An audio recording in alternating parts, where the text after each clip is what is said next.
Buenas tardes. Gracias al apoyo y la excelente acogida que tuvieron las conferencias de urbanismo, hemos decidido dar continuidad a esta iniciativa y presentar un nuevo ciclo, del que hoy inauguramos con la conferencia titulada Infraestructura Verde, a cargo de Rafael Mata Olmo, geógrafo y catedrático de Análisis Geográfico Regional del Departamento de Geografía de la Universidad Autónoma de Madrid, y de César Gismera, jefe de Servicio de Urbanismo del Ayuntamiento de Guadalajara. Muchísimas gracias a los dos por estar hoy con nosotros. Quiero agradecer también la presencia de autoridades que nos acompañan, de instituciones, compañeros y compañeras, y de todos aquellos que están aquí hoy presentes, así como de quienes nos siguen por streaming a través de nuestro canal de YouTube. También quiero agradecer a todas las instituciones que están colaborando en este ciclo: el Ayuntamiento de Guadalajara, ERCESA, Siglo Futuro, COECPYME, Ibercaja y el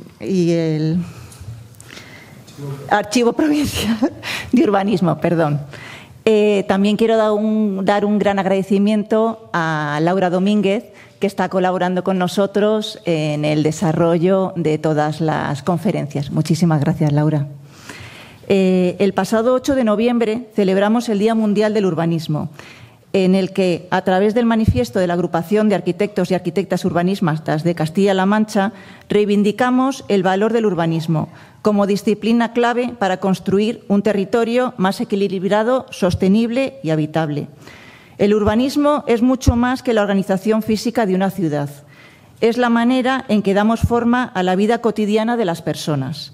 Cada decisión urbana influye en cómo nos movemos, cómo habitamos los espacios y cómo nos relacionamos entre nosotros. Diseñar consiste en construir oportunidades, generar inclusión y promover entornos que favorezcan al bienestar colectivo. Desde el Colegio de Arquitectos creemos firmemente que el urbanismo responsable y consciente es esencial para garantizar ciudades más humanas, más sostenibles y más justas. Por eso estos espacios, como este ciclo de conferencias, son fundamentales. Nos permiten reflexionar, compartir conocimiento y asumir juntos el compromiso de seguir construyendo mejores ciudades para todos. Estas conferencias están siendo organizadas por nuestro compañero Miguel Solano, miembro de la Junta Directiva y representante de la Comisión de Urbanismo. Muchísimas gracias, Miguel. Las próximas conferencias del ciclo, que tendrán lugar a lo largo del año 2026, serán el 15 de enero, La Ciudad Activa, Urbanismo, Actividad Física y Deporte, con Carlos Laoz y Alfonso Arroyo. El 3 de febrero, Paisaje Transversal, Regeneración Urbana y Espacio Público, Urbanismo Regenerativo, con Guillermo Acer. El 3 de marzo, 300.000 kilómetros, Urbanismo, Datos e Indicadores, con Mar Santamaría y Pablo Martínez. El 24 de marzo, La Ciudad Bioclimática, Urbanismo y Salud, con Esther Higueras. Y durante el mes de abril, Urbanismo y los grandes desafíos, con Jean Clos. Esperamos que nos acompañen para seguir construyendo entre todos la ciudad que queremos. Y ahora doy paso a César, nuestro compañero, para que siga hablando el ponente. Siéntate aquí si quieres. Pues gracias, buenas tardes. Gracias, Patricia, por la invitación y la oportunidad de poder presentar a Rafael en este día. Me voy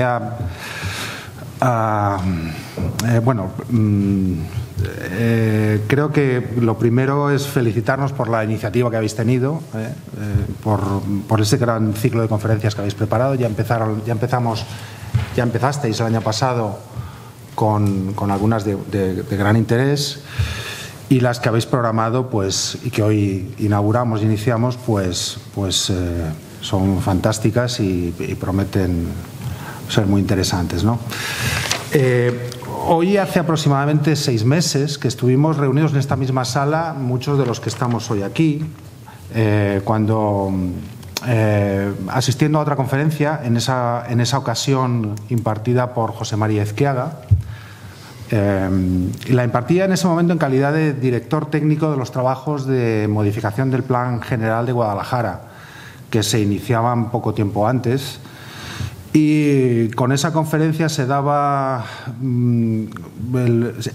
iniciaba el proceso de participación ciudadana, no sé si lo recordáis, dentro del contrato que era una de las primeras fases del contrato que se firmaba en el ayuntamiento con el equipo que él dirigía y que él dirige, y se iniciaban los trabajos de modificación del plan general, unos trabajos que se están desarrollando en este momento, que han ocupado buena parte de estos 6 últimos meses del trabajo tanto del equipo como de los servicios técnicos municipales, ¿no?, del servicio de urbanismo. Y traigo esto a colación, o viene a colación, por un doble motivo, ¿no? En primer lugar, porque el objeto de esa modificación del planeamiento dentro del propio contrato, que para mí es, a mi modo de ver, es el objeto primero y fundamental de este trabajo, a pesar de que tiene muchas expectativas y tiene otras cosas, pero el motivo central, el eje conductor de todos los trabajos es, y leo textualmente del contrato, la ordenación del suelo rústico acorde con las determinaciones del Plan de Infraestructura Verde y Biodiversidad del Ayuntamiento de Guadalajara, que coincide precisamente con el tema de la conferencia de hoy. Plan de Infraestructura Verde y Biodiversidad de Guadalajara, que se aprobó muy poco tiempo antes de esa fecha. El día que estuvimos aquí fue el 27 de mayo y el día 4 de marzo la Junta de Gobierno Local del Ayuntamiento de Guadalajara aprobó el Plan de Infraestructura Verde definitivamente, después de un proceso muy largo, de mucho tiempo. Y yo creo que es un documento fundamental para poder entender lo que hagamos de aquí en adelante en el urbanismo de nuestra ciudad, ¿no? Y decía que eran 2 motivos, y en segundo lugar porque nuestro invitado de esta tarde, Rafael Mata, forma parte del equipo redactor de esa modificación del plan general, el que está dirigido por José María Izquiaga, pero Rafael es el encargado, el responsable de, no sé muy bien cómo decirlo, traducir, transponer, adecuar el plan de ordenación el plan general a las determinaciones del plan de infraestructura verde. Una de las líneas o varias líneas del plan de infraestructura precisamente nos ordena, nos manda, nos da el encargo, así lo han aprobado nuestros regidores, para que transpongamos esas determinaciones en la medida que sea adecuada y como deba ser adecuado, y para ello estamos al planeamiento general, ¿no? Y creo honestamente que por estas 2 razones, tanto no solo todos los vecinos de Guadalajara, sino los que hoy estamos más aquí, que técnicos, funcionarios, empresarios, veo entre la audiencia, promotores, sino todos los ciudadanos podemos y debemos felicitarnos por ambos motivos. En primer lugar, por haber sido capaces de dotarnos en Guadalajara de un plan de infraestructura verde, que hoy veremos, nos contará Rafael en qué consiste, qué es o qué trascendencia tiene, ¿no? Y es un instrumento, como mínimo apunte, es el más adecuado para proporcionar a un plan urbanístico de la dimensión territorial que tiene que tener, ¿no? Los planes de ordenación del territorio pues han tenido lo estábamos comentando ahora en el intermedio, o sea, en la introducción, que han tenido pues unos poco éxito, ¿no? en su andadura. No se han llegado a aprobar ninguno ni en la región, ni en Castilla-La Mancha, ni en nuestro corredor, el corredor de Henares, en el Valle de Henares, aunque se han hecho varios intentos. Y a través de la infraestructura verde podremos introducir o traer al planeamiento esa dimensión territorial que debe tener todo plan urbanístico. Pero sobre todo nos debemos felicitar porque quien dirija eso sea Rafael Mata.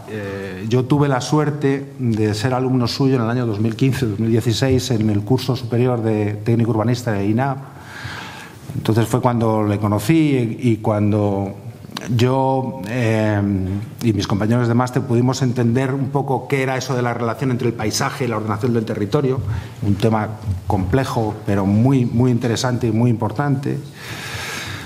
Y cuando Miguel Solano me comentó la idea de programar estas conferencias y que una de ellas versara sobre paisaje, ordenación del territorio, pues yo no dudé y le propuse en ese momento que tenía que ser Rafael quien impartiera esa conferencia. Se lo hemos trasladado y ha sido, pues por conocimientos, por experiencia y por las dotes de gran comunicador que tiene y que vais a poder comprobar a continuación, pues creo que es la persona más adecuada.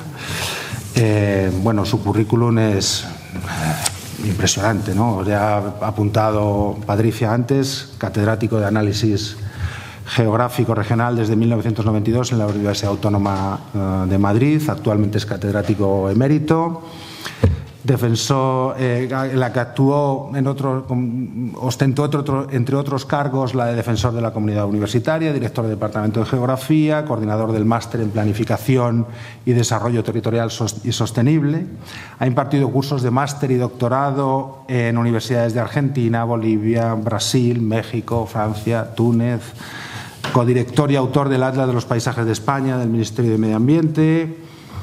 Ha sido miembro redactor de las bases, y esto nos interesa mucho, de las bases científico-técnicas para la Estrategia Estatal de Infraestructura Verde y de la Conectividad. En fin, bueno, pues podríamos estar aquí un buen rato enumerando todos su currículum, ¿no? Y por mi parte creo que está dicho todo. Solo me toca ceder la palabra a Rafael, que yo creo que ya he hablado demasiado. Y Rafael, creo que hablo no solamente en mi nombre, sino en nombre del Colegio de Guadalajara, cuando te damos la bienvenida a esta ciudad. Gracias por acudir a la cita, por hacernos un hueco entre todos tus importantes compromisos y estamos deseosos de escucharte. Así que sin más, te cedo la palabra y gracias por todo. Sí. ¿Está encendido el...? Muy bien. Bueno, muchas gracias, César, por tus palabras, por tu amabilidad, por recordar aquellos, hace ya 10 años, encuentros en los cursos del INAP. Muchas gracias, Patricia, por la invitación, y a Miguel Solano de anfitrión. Ha estado ahí pendiente de todo hasta este mismo momento. Y bueno, muchas gracias a todos ustedes por estar aquí en esta sesión, en esta charla que inicia pues un ciclo muy, muy interesante. Y desde luego me verán por la sala en alguna ocasión, porque he sido 48 años profesor en activo y estoy en mi segundo mes de profesor emérito. Es decir, que estoy jubilado de la disciplina cotidiana de la docencia, pero no así del interés por estos temas, ¿no? Y va más allá de la cortesía, lo digo de corazón. Me es muy grato estar aquí con vosotros, estar en Guadalajara, porque es una ciudad y un municipio que yo conocía. Yo vivo en San Sebastián de los Reyes, hay conexión fácil. Suelo venir con gente que viene de fuera, ¿no? Porque todo el mundo va a Segovia y me gusta venir a Guadalajara y a la Alcarria, ¿no? Es decir que... Pero se han dado dos circunstancias que me han hecho que en las últimas semanas pues haya entrado a fondo. Habíamos colaborado en Sigüenza y Atienza, hemos trabajado en la zona de la Alcarria de Brihuega, por ejemplo. Y han sido dos circunstancias distintas. Una de profesor con dos excelentes alumnos alcarreños en los 2 últimos años. Esto es pura casualidad. Uno de ellos del barrio del Alamín, como estaba señalando, y algunas fotos suyas las pondré, que me han acercado a su ciudad y a su entorno con un sentido, como profesor que soy, pero también como tutor de 2 TFGs, con un sentido muy crítico, pero a la vez de sumo cariño por su tierra, ¿no? Y esto es muy, muy importante. Y en segundo lugar, porque yo he colaborado, soy geógrafo, aquí se ha dicho, he tenido la suerte de trabajar con muy buenos arquitectos urbanistas, uno de ellos con el amigo José María Azquiaga. Y bueno, ha querido que esté colaborando en esta tarea. Yo ya voy intentando distanciarme de la briega cotidiana, porque esto del urbanismo y la ordenación del territorio es muy duro, lo saben los políticos, lo saben los técnicos, lo saben los ciudadanos, Pero me he incorporado y la verdad que estoy contento. Ya digo que estas palabras van más allá de la cortesía de estar ahí, ¿no? La charla no habla de Guadalajara, no está dedicada a la infraestructura verde de Guadalajara, al del paisaje, pero en esto que quiero compartir con vosotros está Guadalajara y alguna vez saldrán. Yo le he titulado, el cartel que era muy bonito, se lo decía Miguel, de infraestructura verde, pues por un defecto casi profesoral, ¿no? Entraba ahí en un título largo, paisaje e infraestructura verde, porque estoy convencido que son dos nociones, dos conceptos de distinto origen, de distinta génesis, pero que se articulan y que desde luego se articulan muy bien en Guadalajara municipio, Guadalajara ciudad, Guadalajara territorio, para esa idea que preside el seminario, ¿no? La ciudad que queremos, ¿no? Un renovado proyecto de ciudad con el territorio. A mi modo de ver, hay ciudades que por su proceso de crecimiento expansivo brutal ya han perdido la capacidad, ya el territorio es la propia ciudad. Pero Guadalajara está en ese momento en el que hay territorio, hay ciudad, y el proyecto de ciudad yo creo que debe hacerse con el territorio. Y en ese sentido, la perspectiva del paisaje y de la infraestructura verde establecen ese vínculo, y establecen un vínculo fuerte, ¿no? Y luego hay un subtítulo que tiene cierto tono jurídico, ¿no? De la tutela protectora, porque cuando hemos hablado sobre todo de paisaje, y la genealogía del paisaje, ahora lo vamos a ver, es muy larga, siendo un concepto polisémico, complejo, difícil de aprender, ha estado muy ligado a la tutela, a la protección de los buenos paisajes, con la infraestructura verde que tiene una génesis más en la biodiversidad, aunque se abre al territorio. Cabe también esa tentación de entender un concepto muy ligado a la protección, que también, porque hay elementos que hay que proteger y hay paisajes que hay que proteger, pero yo quería hacer ese tránsito de la tutela protectora a los servicios, a la función que en la definición de un modelo de ciudad con el territorio, esos dos conceptos o esas dos herramientas de paisaje e infraestructura verde cumplen, ¿no? Y sí que lo digo, yo había jugado con los azules, aquí se nos comen los colores el proyector, la verdad que era muy bonito el cartel con el azul cobalto y he querido que mis titulares estuvieran en el azul.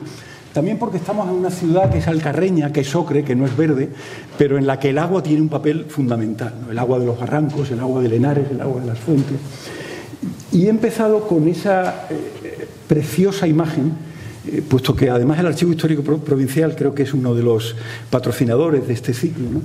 De esa exposición de un vuelo fotogramétrico de 1934, donde se recrea muy bien esa relación, ese sentido del lugar, el genius loci de Guadalajara, con las laderas de la Alcarria, con los dos barrancos que configuran esa quilla que se adentra en el Henares y que es la razón de ser de la ciudad histórica, y que el estudio de infraestructura verde, al que me referiré al final, también considera, porque incorpora esta bellísima imagen, ¿no? Es un libro de geografía urbana, de forma, de relación con los barrancos, de asomarse y de cómo los grandes hitos de la ciudad, el Alcázar, el Palacio del Infantado, la Plaza Mayor, están relacionados con esa posición de la ciudad. Esa es una imagen que recoge la primera edición del Mapa Topográfico Nacional de esos años, 1880, es de las primeras hojas, en el que se ve esa Guadalajara que se acerca al Henares, pero que mantiene cierta distancia defensiva, de respeto a la Vega, enmarcada defensivamente por el Alamín y por el Coquín, ¿no? Por los dos barrancos. Esa es una imagen que recoge, no se ve muy bien, la fotografía aérea del vuelo del 56. Es decir, han pasado 70 años entre una imagen y otra, y esa sigue siendo la forma urbana, el sentido de la ciudad, y esta es la ciudad que tenemos. Realmente desborda, ocupa territorio, pero en la que hay todavía una razón de ser. El mirar a esas imágenes de fines del 19, de 1934, no quiero hacerlo con ustedes, que además conocen muy bien, yo hablo con cierto pudor, porque no conozco bien la ciudad, como una especie de mirada melancólica. Lo que somos, la memoria es importante, pero ahora lo veremos cuando hablamos de paisaje, la memoria nos ayuda a entender y a planificar, a ordenar, en definitiva, el futuro, como vamos a ver en algunas visiones muy esquemáticas de este plan de infraestructura verde. Yo el plan no lo he hecho, digo ya de antemano que me parece un plan sólido, muy anclado en el territorio y donde algunas de estas claves de la lectura histórica del paisaje de Guadalajara con su territorio están muy presentes. Bueno, este es el mapa. Voy a establecer un tratamiento diferenciado, pero al final articulado de paisaje e infraestructura verde. Sobre esto hay poca dogmática, es decir, que yo comparto con vosotras y vosotros una opinión de muchos años de trabajo, pero podrían plantearse ideas en contrario. Mi idea es que el concepto de paisaje que yo voy a compartir aquí con ustedes integra la infraestructura verde. A mi modo de ver, la infraestructura verde, con una fundamentación ecológica, biológica, articula, vienen a ser las venas de vida del paisaje, que incorpora otras cosas que no están estrictamente en la infraestructura verde. Ahora lo veremos. Y en ese sentido, el concepto de paisaje, que es un concepto antiguo en el ámbito científico académico, pero también en el ámbito de la arquitectura, de la planificación territorial, ha experimentado un recorrido que yo sintetizo en el titular de esta diapositiva, ¿no? De un entendimiento del paisaje muy centrado en la protección a un entendimiento del paisaje interesado por el paisaje cotidiano, no solo por el paisaje singular, por el paisaje relevante, ¿no?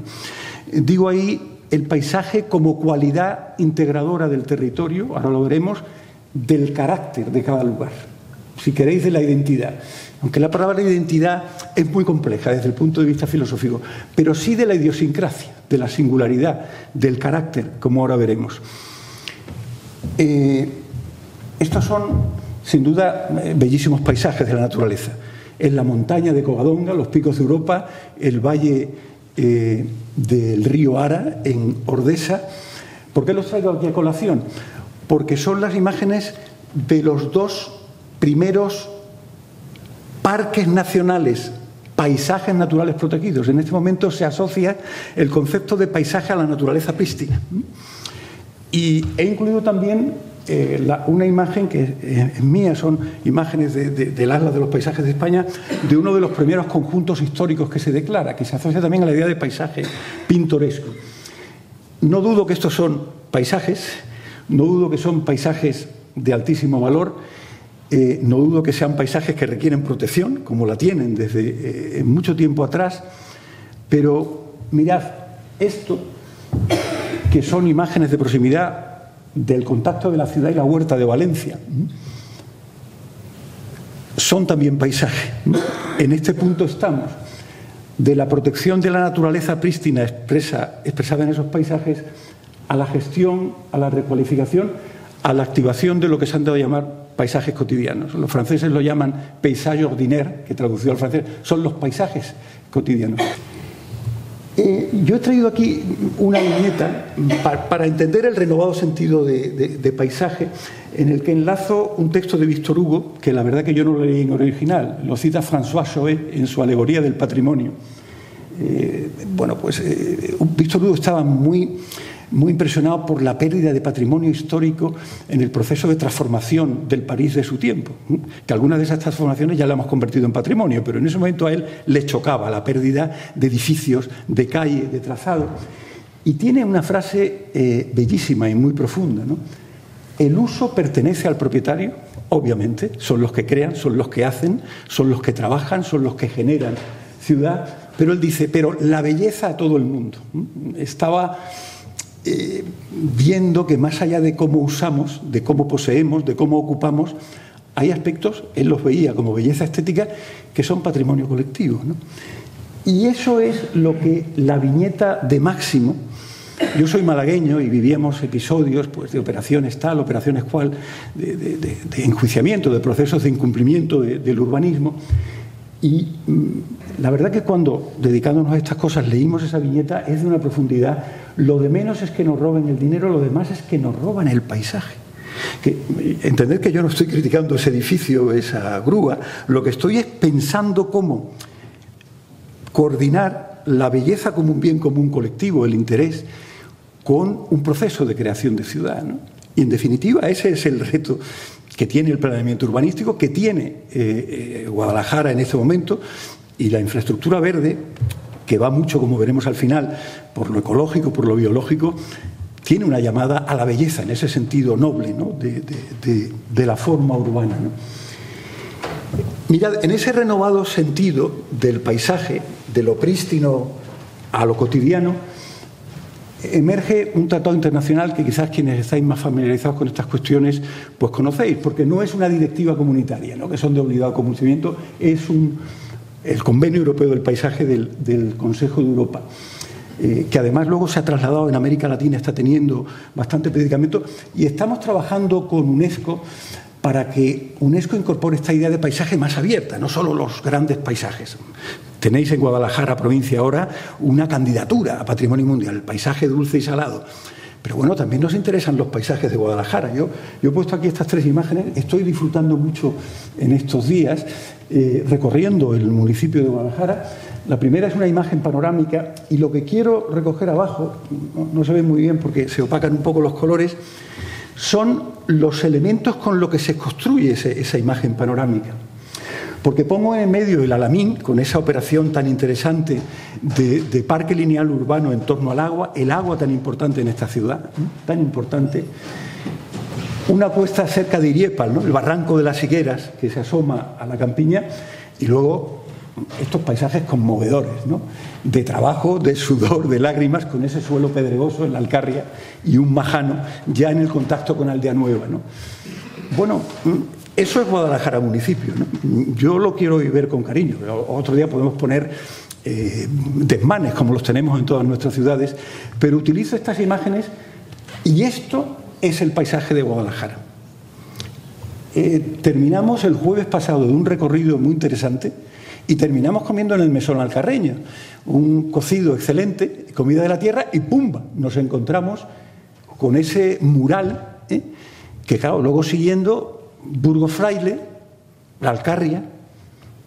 Lo digo porque el paisaje tiene esa dimensión, no solo material, sino de representación, de pintura, de literatura. Bueno, la Alcarria ya es un clásico, ¿no? Pero esto es la Alcarria. Lo he traído aquí porque en esa visión de paisaje están también presentes las representaciones culturales. Se lee mal por la luz que tenemos, pero fijaos la definición de paisaje del Convenio Europeo del Paisaje. Una parte del territorio, tal y como es percibida por la población, cuyo carácter resulta de la acción de factores naturales y humanos y de sus interrelaciones. Es una definición a la que se le dio muchas vueltas, porque a esto del paisaje se han dedicado muchas profesiones.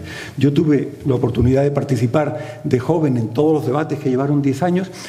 Ni se habla de paisaje cultural ni de paisaje natural, ni de paisajes buenos ni de paisajes malos. Es una categoría sin calificativos en la que, como ahora vamos a ver, hay 3 palabras importantes. Hay territorio, es una cualidad del territorio, hay percepción de la población y hay carácter. El carácter, la identidad, que es el resultado de la interacción de factores naturales y humanos. El tratado internacional, suscrito por el Reino de España en el año 2007 y que afecta a todas las administraciones públicas. Ahora veremos que hay comunidades autónomas que han promulgado leyes de paisaje, pero se puede y se debe actuar con el amparo del convenio. Y yo entiendo, a partir de lo que planteaba César al principio, que Guadalajara y su término pueden ser un buen laboratorio de paisaje.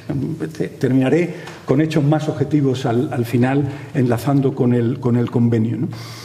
Destaco del convenio algunos términos, ¿no? Yo digo ahí que el paisaje es la percepción del carácter del territorio. Evidentemente uno se asoma a Peñahueva o al Pico del Águila y ve colores, formas, ve aves, ve elementos de la naturaleza y de la cultura, Pero mirad, el Convenio Europeo yo creo que con muy buen criterio quiere ir más allá. Dice, sí, el paisaje es la pura apariencia, la forma, pero lo que estamos viendo es más que forma, es el carácter del territorio, y el carácter es el resultado de la acción y la interacción de factores naturales y humanos, ¿no? Entonces, la palabra carácter tiene un valor significativo. Estoy en términos muy conceptuales, luego vamos a ir a la briega de cómo esto hemos ido intentando aplicarlo a la realidad.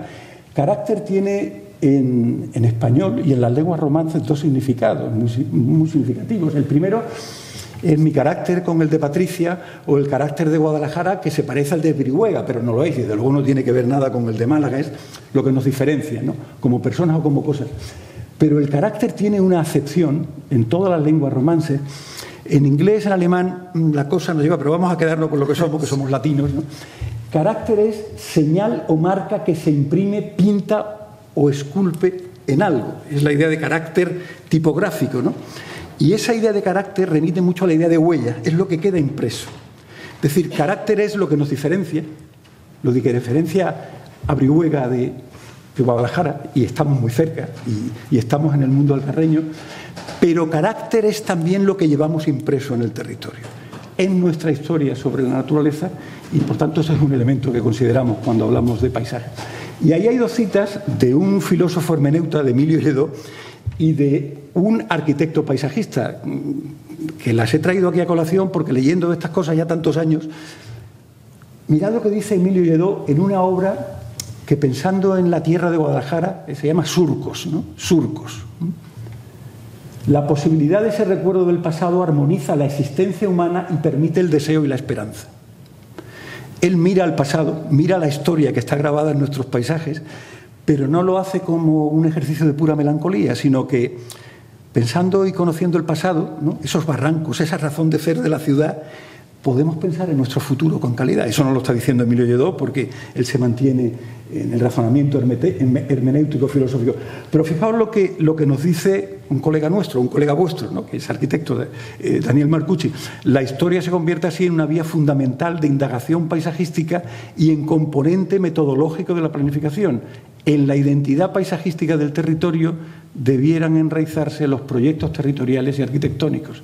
En la identidad del territorio está su alternativa, ¿no? Bueno, estamos pasando del pensamiento de la memoria al proyecto de ciudad o al proyecto arquitectónico. Y luego el paisaje tiene tres características o tres especialidades patrimoniales que las pone de manifiesto David Lowenthal. David Lowenthal es un historiador del paisaje, es un arqueólogo del paisaje, pero muy conectado con la materialidad del paisaje. Él dice que el paisaje es un patrimonio de patrimonios. Podía haber puesto aquí imágenes de Guadalajara, pero no me ha dado tiempo, sinceramente. Y he puesto tres imágenes de la Huerta de Valencia. Yo traigo aquí Valencia no por la dureza y la tristeza de lo que vivimos hace un año, sino porque tuve la ocasión de colaborar con la que entonces era la directora general de Paisaje y Patrimonio, en 2010, con Arantxa Muñoz, que era arquitecta paisajista, en el plan de acción territorial de la Huerta, ¿no? Fijaos lo que ahí aparecen, son imágenes muy bonitas, tomadas con cariño. También aquí hay vertederos, también hay contactos urbano-ciudad nefastos, pero ahí hay un sistema histórico de riegos, estamos hablando de una huerta, estamos hablando de un sistema disperso de hábitat tradicional muy rico, de quinterías, de casas de huerta, estamos hablando de caminos y veredas, ¿no? Estamos disfrutando con los caminos y veredas del término de Guadalajara, que los tiene, y bueno, unido a la Cañada Real Galiana por el norte. Cada uno de esos elementos forma parte del paisaje. Pero lo que viene a decir David Lowenthal es que el paisaje se construye no por la mera agregación de eso, sino por la articulación de eso. La relación del sistema de infraestructuras hídricas con el hábitat tradicional, con los cultivos, con los caminos, con las veredas, que es, en esta imagen que no es mía, que es una imagen demasiado bonita de la Huerta de Valencia, pero ahí está, de algunos sectores del sector de Alboraya. Cuando uno mira la huerta, está viendo la integración de esos elementos. Cuando uno se asoma desde Iriepa, los de la Peña Hueva, y ve Guadalajara, bueno, ve mucho ruido, ¿no? Al principio le cuesta entender las cosas, pero cuando uno entra en esa idea de carácter, va relacionando elementos naturales, humanos construidos, por más que pues estamos en un espacio casi de gran ciudad, de pequeña región urbana, están las claves, y eso es lo que nos viene a decir David Lowenthal. El patrimonio de patrimonios, la articulación. El paisaje no deja de tener, y estoy hablando sobre todo con colegas arquitectos, y que tenéis además una formación en estética de la obra arquitectónica, en estética de la forma urbana, no cabe duda que el paisaje tiene una dimensión estética, que está ligada a la percepción de la forma, a las funciones de la propia forma, dicen algunos. Pero mirad, Venturi Ferriolo, que es arquitecta paisajista e italiano, es un arquitecto de jardines, le da una vuelta de tuerca que yo creo que nos ayuda. Dice, la interpretación histórica y ecológica del paisaje es la base de la experiencia estética. Si yo traigo a mis alumnos y los asomo a alguno de estos puntos que he señalado, pues probablemente la experiencia que uno tiene, si uno es de Guadalajara y se asoma, cuando yo voy con mi alumno y se asoma a Peñahueva, se le caen las lágrimas porque está reconociendo. Pero yo aquí no he venido con alumnos, pero he ido a la Huerta de Murcia. Asomo a los alumnos a Murcia, al santuario de la Fuensanta, que es un lugar sagrado, bellísimo, y los alumnos te dicen, profe, ¿dónde nos ha traído? ¿Esto qué es? Porque no entienden. Y ahí yo le señalo lo que dice Venturi Ferriolo, ¿no? No cabe duda que hay cuestiones que formalmente, que hay mucho ruido, que hay disonancias, pero si uno atiende a la razón ecológica, a la razón histórica, que todavía está debajo de esa telaraña, de ese magma poco ordenado de algunas regiones urbanas, uno termina experimentando experiencia estética. Yo trabajé, es de los primeros estudios de paisaje que hicimos en la Huerta de Murcia, y nos estrenamos, ¿no?, con el arquitecto municipal, con el arquitecto de la comunidad autónoma, y la verdad me hizo descubrir que donde parece que no hay paisaje, hay paisaje, y que probablemente esos son los paisajes que más requieren atención y gobierno, que los picos de Europa, que las grandes montañas, o que la bellísima Sierra Norte de Guadalajara, ¿no?, que es parque natural, ¿no? Bueno, hay un tema importante en la definición del convenio, y es que el paisaje es la percepción del carácter del territorio, y la percepción está muy cerca de esa idea de conciencia, de sentido de pertenencia y de participación. De esto de lo que se nos llena la boca, participación en el planeamiento general, participación en la infraestructura verde, que he visto en el documento, participación modesta pero ampliable que se ha hecho en la modificación del plan, y, bueno, pues distintas formas de participación. Yo no me detengo en ello. Aquí estamos con agricultores de Fuenlabrada, porque también ahí entendíamos que había paisaje y ahí eran agricultores, en una sesión muy masculinizada, pero es que fundamentalmente los agricultores eran los actores de un paisaje que se está perdiendo. Este es el que tenéis abajo, son un trabajo de experiencias, de preferencias paisajísticas que se llevó a cabo en la Huerta de Valencia con mucho interés.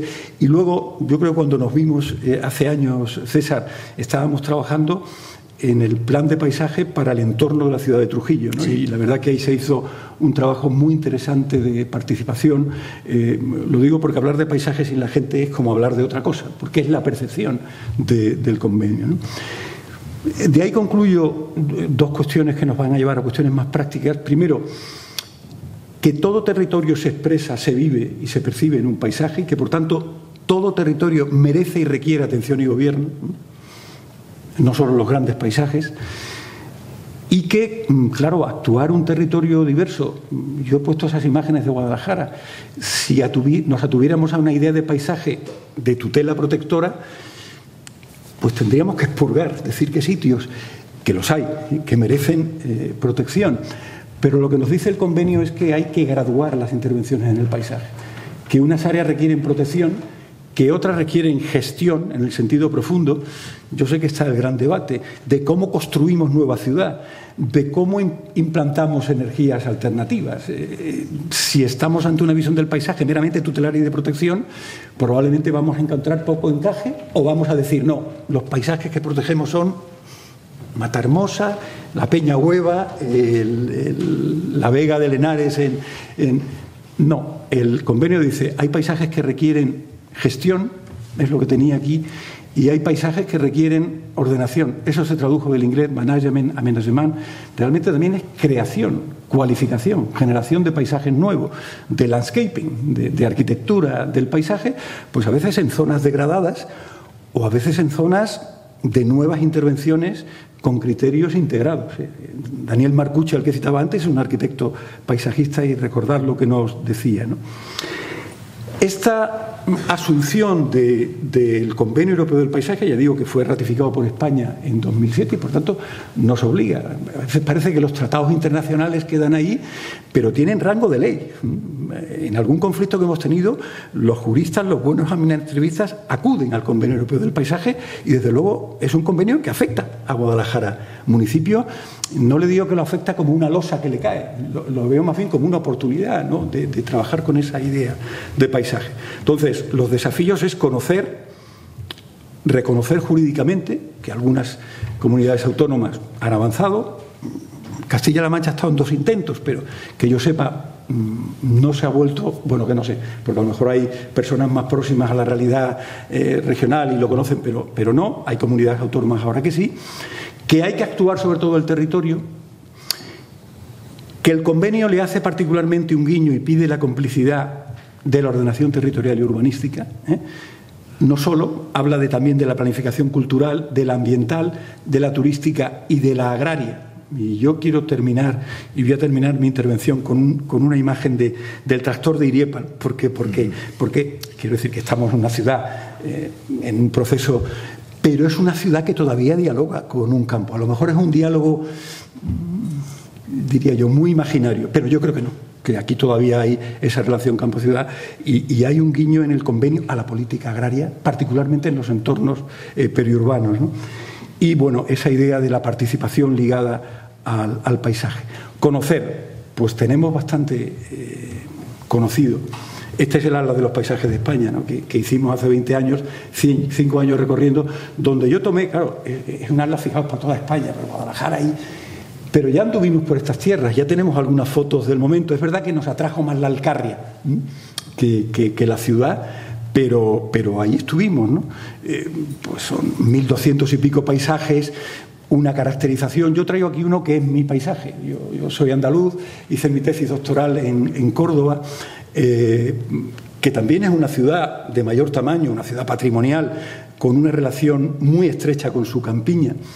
Y bueno, pues esos 1.000 y pico paisajes están así caracterizados: estructura, dinámica, percepción, valores ecológicos, culturales y perceptivos.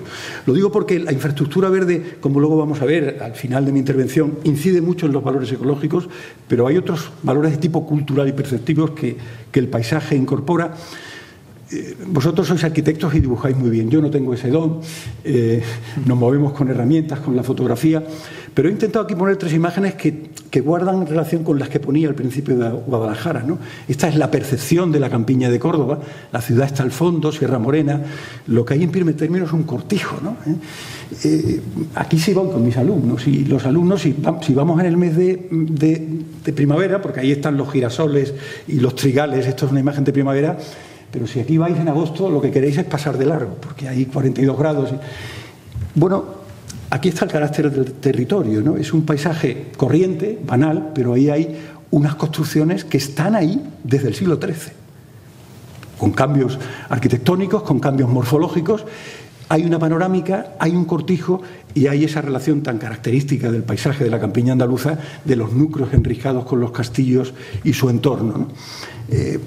Esas imágenes son las que también se reproducen, tenéis en Castilla-La Mancha, un atlas de los paisajes de Castilla-La Mancha.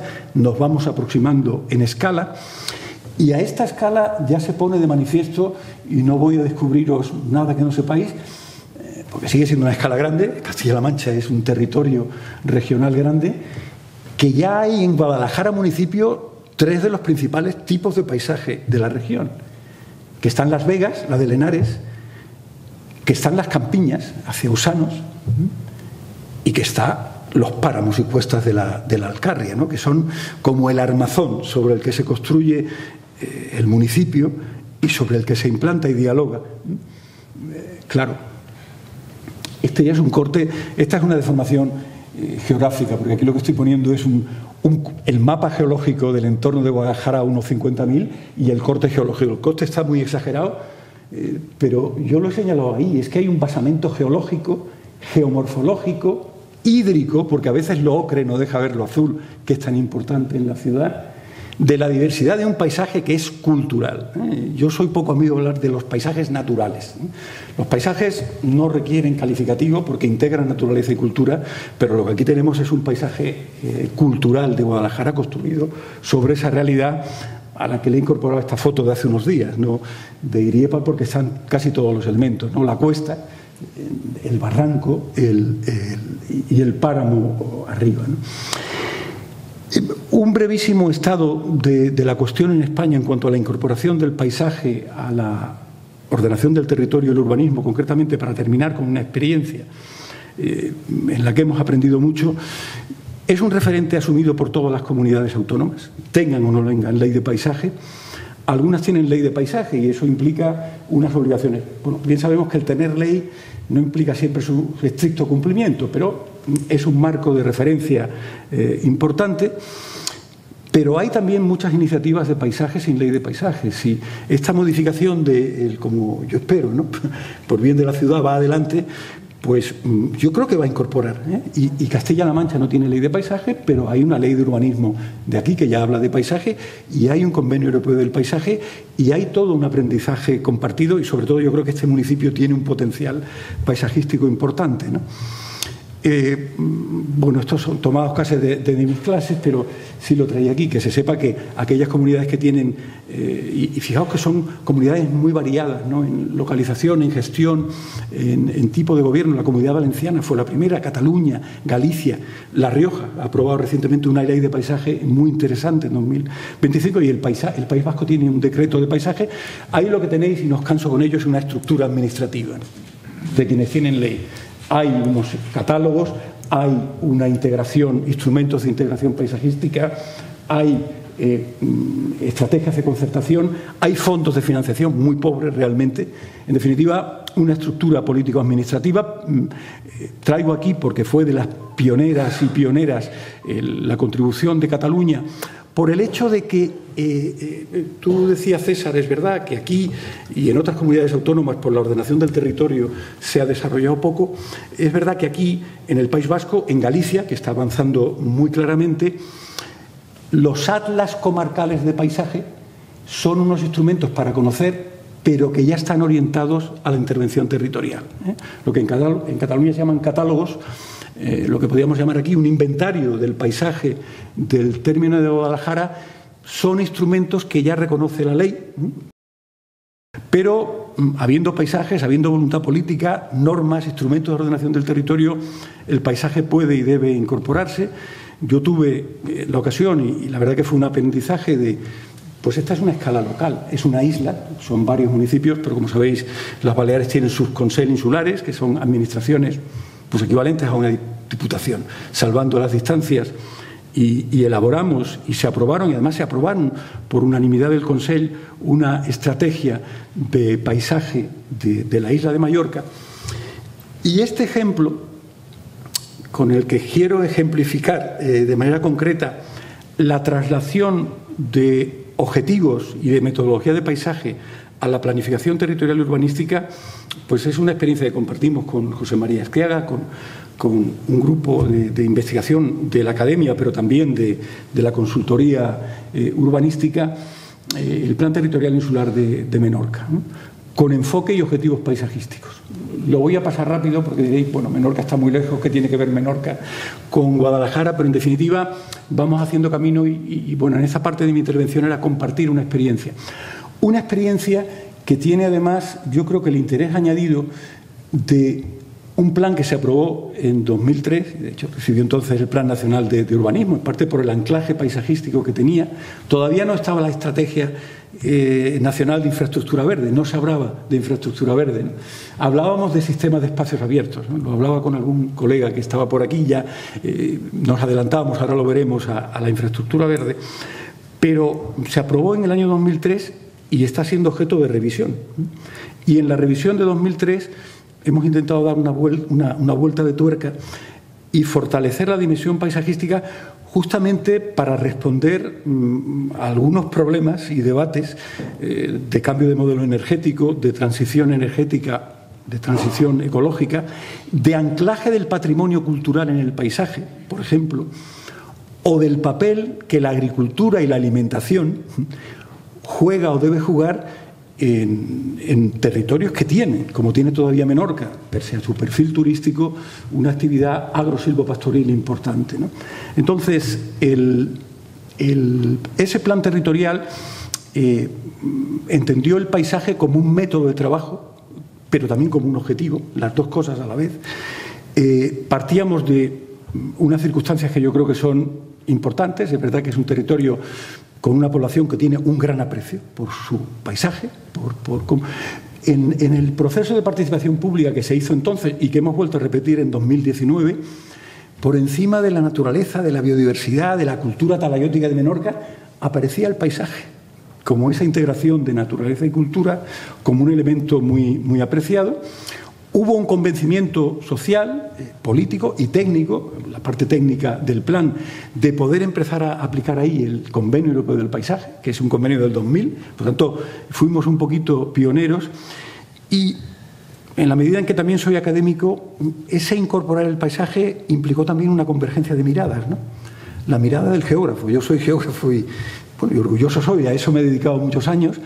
La mirada de los arquitectos, la mirada de los arqueólogos, porque en Menorca tiene la arqueología talayótica un peso muy importante, la mirada de los promotores y de los pequeños empresarios turísticos que entendían en el paisaje un elemento de calidad y de diferenciación del destino turístico Menorca frente a otros. En definitiva, un cruce de miradas. A ver si esto quiere. Tuvimos que conocer, puesto que estamos hablando siempre hoy, comparto con vosotros imágenes bellas, imágenes buenas, de la diversidad. Es una isla, diversidad de configuraciones del litoral, de esto que es un milagro y a veces poco conocido de Menorca, porque conocemos su imagen turística, ¿no? Las llamadas calas vírgenes, que de vírgenes ya tienen muy pocas, pero bueno, es el icono, que es ese mosaico agrosilvopastoril. Este es el interior de Menorca, aterrizando en la isla, pues para los estudiosos desde el paisaje de la ecología o para los ecólogos del paisaje, este es el laboratorio, porque hay naturaleza, cultura, elementos lineales, caminos, masas forestales y esto que realmente es un portento de la isla de Menorca, que son las paredes secas, las cercas de piedra que constituyen una red de 11.000 kilómetros lineales todavía vivas y relativamente mantenidas en parte de la isla. Hay cierto parentesco entre esas cabanes que ahí veis, que son falsas cúpulas, realmente son, y esos majanos que antes mostraba. Esta, como agricultura meseteña, es más austera, más anclada en el territorio, pero en definitiva es una cultura de la piedra seca de la que tenemos excelentes ejemplos en esta provincia y en el propio municipio, ¿no? Y luego todo lo construido, ¿no? Aquí vamos de un poblado talayótico que tiene 3.000, Binisafuller, que tiene 3.000 años de vida, al port de Ciutadella, a esas cercas de piedra que veíamos antes, o a estas manifestaciones de la arquitectura vernácula, contornos art déco, modernistas, y algunas de ellas más recientes, de los lloc, de las explotaciones agrarias menorquinas. Conocer relieve, litología, la vegetación actual y los hábitats. Estamos haciendo un ejercicio que a mí se me ha presentado como geógrafo y metodológicamente comparto con vosotros, de ir integrando las distintas capas que construyen el paisaje, la propiedad de la tierra, los 11.000 kilómetros lineales de paredes de piedra seca, y de ahí surgen estas cartografías que vamos incorporando a nuestros instrumentos de planificación territorial. Este era un plan territorial insular, o a nuestros planes municipales de ordenación, y entiendo que la modificación del plan tendrá también su mapa de unidades de paisaje, que son unidades de la diversidad del paisaje a esta escala, a 1,25.000, frente a ese mapita que tenéis arriba, que era lo que daba de sí Menorca en el Atlas de los Paisajes de España. Esta es una representación cartográfica a 1,25.000, aquella era a 1,400.000, pero al final, a postre, lo que hay es una gran diversidad por esa concatenación de elementos naturales y culturales en los paisajes de Menorca. Muy brevemente, porque me interesa centrar la atención en cómo un instrumento de planificación territorial y urbanística para el rústico, porque esto es importante en el plan territorial de Menorca, realmente tiene la competencia de ordenar el rústico de toda la isla, por la legislación de Baleares, de ordenación del territorio y de urbanismo. Estos fueron los 4 ejes vertebradores de aquel plan de 2003. Yo quiero destacar sobre todo el primero y el último. El último probablemente es el más asimilable a la ordenación de un territorio turístico como Menorca. Era el cambio cualitativo del sector turístico, limitar para transformar. Es decir, aquí se opta por un modelo muy distinto al que estaban siguiendo en este momento otras partes del litoral, ¿no? De urbanización continua, y lo que hace el plan es delimitar zonas turísticas, incluso establecer un techo al crecimiento urbanístico. Esto en el año 2003-2004, en pleno boom inmobiliario, era un poco remar contracorriente, pero la verdad que eso ha permitido a Menorca mantener una marca turística diferenciada. En fin, esto nos llevaría muy lejos a discutir sobre modelos turísticos, urbanización turística, que no viene al caso. Bueno, viene al caso, si lo queréis sacarlo, todo se puede hablar. Pero el primer punto es construir el modelo territorial de Menorca sobre la matriz biofísica y cultural expresada en el paisaje, que es un reto, como tú bien decías, César, que podemos aplicar a cualquier escala y que podemos aplicar a un municipio de ciudad y de campo como Guadalajara. Y ahí, fijaos, no hablábamos todavía de infraestructura verde. Lo digo porque después de tantos años trabajando en estas cosas, a veces no damos abasto para un término y a los 10 años viene otro, ¿no? Yo he subrayado, y no se ve bien en azul, infraestructura verde ex ante. Todavía no había infraestructura verde, pero estábamos hablando de algo y habíamos aprendido, como ahora vamos a ver para terminar en la última parte de la intervención, de Ian McHarg, de proyectar con la naturaleza, pues de Olmsted, con el Rosario de Esmeraldas en Boston, es decir, de toda una trayectoria de establecer redes de parques o de espacios naturales para definir un sistema de espacios abiertos como basamento de la definición del modelo territorial.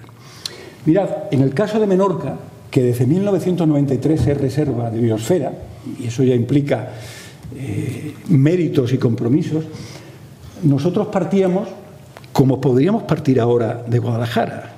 ¿Qué tenemos de Renatura, por ejemplo? ¿Qué tenemos de patrimonio cultural, de ámbito espacial? Nosotros partíamos de una realidad en la que había una parte del territorio protegido cautelarmente. Ahí aparece algo en rojo, que era el Parque Natural de Salbufera de Esgrau. Esa era la zona núcleo protegida, con el máximo nivel en la legislación de patrimonio natural, un parque natural. Había otras zonas que estaban declaradas por una ley urbanística de Baleares, las áreas naturales de especial interés, las ANEI, que podrían funcionar como... Es que la red natural la estábamos creando entonces, es decir, que han pasado 25 años, pero ha pasado mucho tiempo y han pasado muchas cosas. Y luego teníamos el resto de la isla, pues de lo que podríamos decir un rústico común, un rústico de reserva, si equiparamos a categorías. Pero no quiero detenerme en categorías, sino en realidad de esa matriz biofísica del paisaje. ¿Cuál fue nuestra tarea entonces?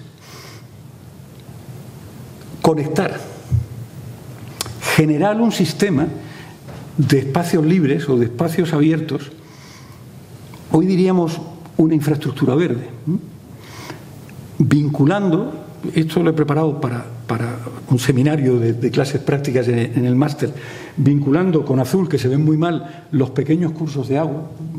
Menorca es una plataforma calcárea, es una especie de Alcarria colgada en el Mediterráneo. Es una plataforma calcoarenítica, por tanto, el suelo chupa el agua, lo que hay son barrancos. Es que es el mismo esquema, salvando las distancias, ¿no?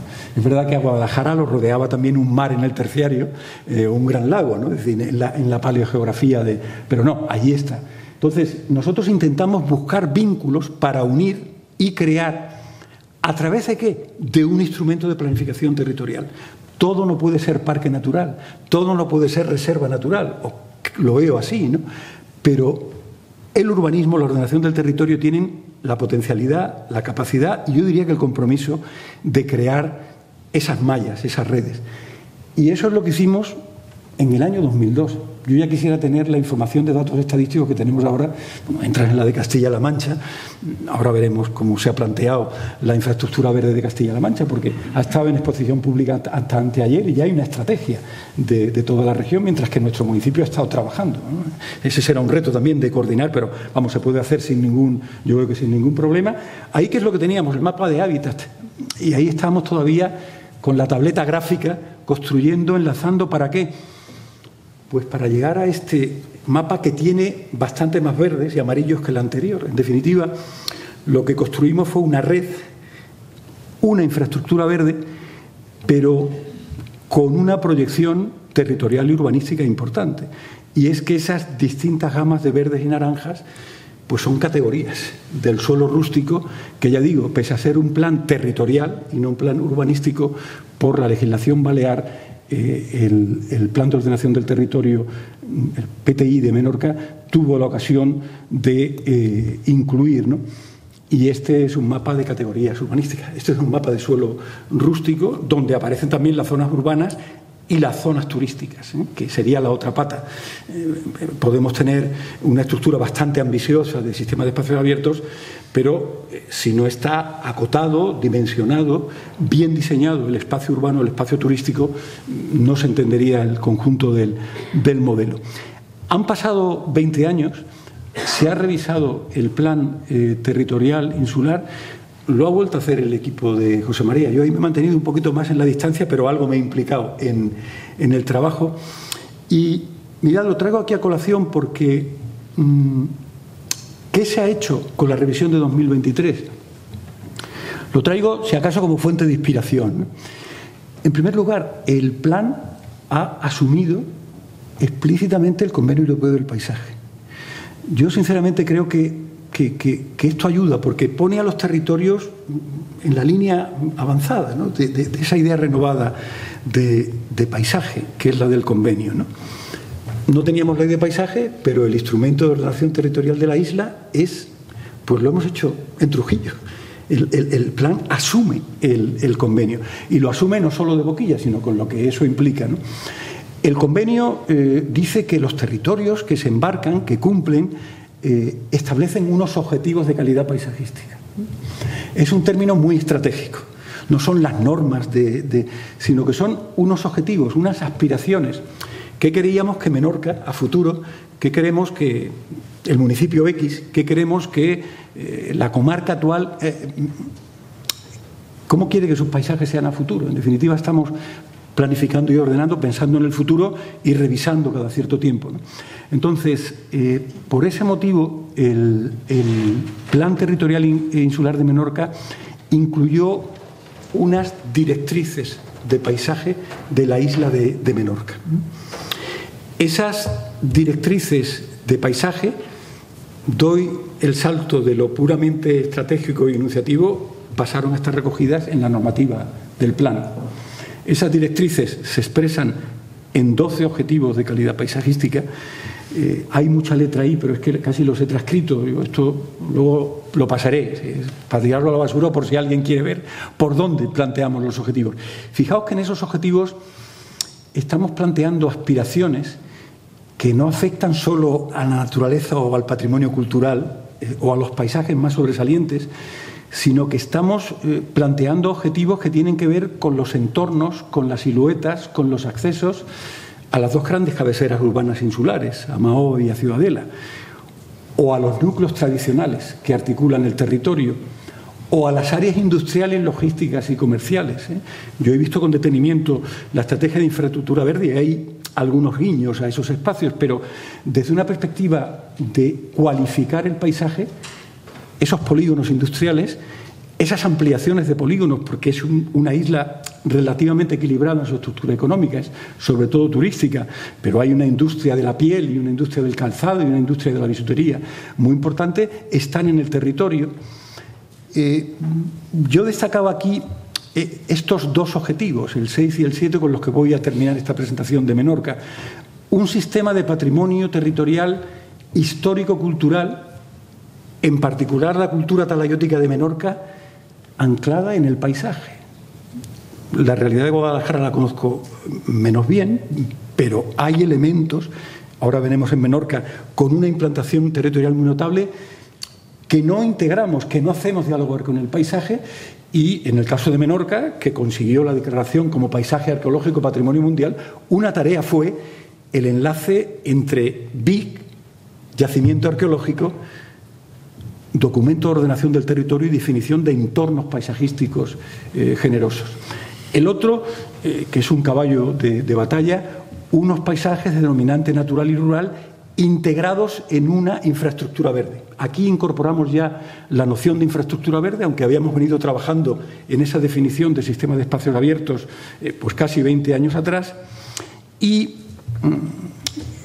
termino destacando, ahí los tenéis, infraestructuras viarias integradas en el paisaje, las áreas turísticas ordenadas, los bordes, el espacio público. Ya digo que estos enunciados son, como veis, poco normativos, son aspiraciones. Luego hay que ir a la normativa y cada uno de esos objetivos tiene una serie de líneas de actuación más claras, más específicas. El objetivo 10 es el de implantaciones de energía renovable en diálogo, quizás aquí estuvimos un tanto poéticos, pero así figura, ¿no? Y armonía con el paisaje, evitando terrenos de valores intrínsecos más altos, de mayor fragilidad y, en definitiva, optando, como vamos a ver ahora en la cartografía, no tanto por zonas de exclusión, sino por zonas de preferente implantación, porque la Ley de Cambio Climático de las Islas Baleares nos permitía llegar a acotar de manera generosa esos espacios de preferente implantación. Y terminar con algo que está muy bien planteado en la Estrategia de Infraestructura Verde, que en nuestra contribución modesta en cuanto a paisaje no vamos a descuidar, que es lo del sistema de itinerarios y miradores paisajísticos. Al fin y a la postre, el paisaje ofrece a la gente, ofrece a la población un sistema de valores para el disfrute. En Menorca se habla mucho del turista. Pues probablemente Guadalajara no es un destino turístico de primer nivel, pero Guadalajara es un mundo donde viven 100.000 personas y la gente de su entorno, y por tanto esta conservación es en función de un servicio, de lo que dice la infraestructura verde. Ahora lo vamos a ver para terminar, los servicios culturales, ¿no? El plan incluye también unos proyectos de recualificación paisajística, y el trabajo de la oficina de José María Esqueaga ya descendió a una escala que a un geógrafo se le puede escapar, ¿no? Que son los proyectos de intervención, de cualificación y mejora. Y termino con expresiones gráficas, cartográficas, de algunos de estos objetivos de calidad paisajística concretados más en la realidad, ¿no? Este es el mapa de zonas de preferente implantación de renovables a partir de cartografías de aptitud muy generosas que venían del propio Plan Sectorial de Renovables de las Islas Baleares, que conceden a los planes territoriales insulares la capacidad y la posibilidad de ajustar, ¿no? Yo he leído también en ese sentido lo que plantea el Plan de Infraestructura Verde, y yo creo que estamos avanzando y progresando. Es verdad que ha habido territorios en los que, esta es una opinión personal, debatida, porque hemos trabajado con algunos territorios donde no ha habido tiempo de pensar cómo hacer las cosas, ¿no? Pero el mensaje de Menorca es del aquí no a la sí sí, ¿no? De buscar esas áreas.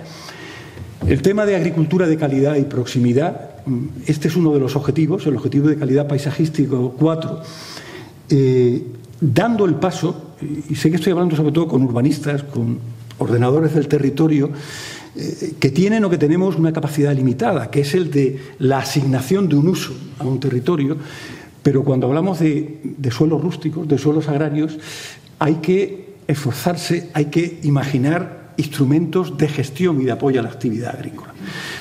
Esto abre otra línea de debate. Yo he pensado bastante dando vueltas por el término de Guadalajara, y es verdad que en Menorca hay dos herramientas que están implementadas, que es el contracte agrari de la Reserva de Biosfera.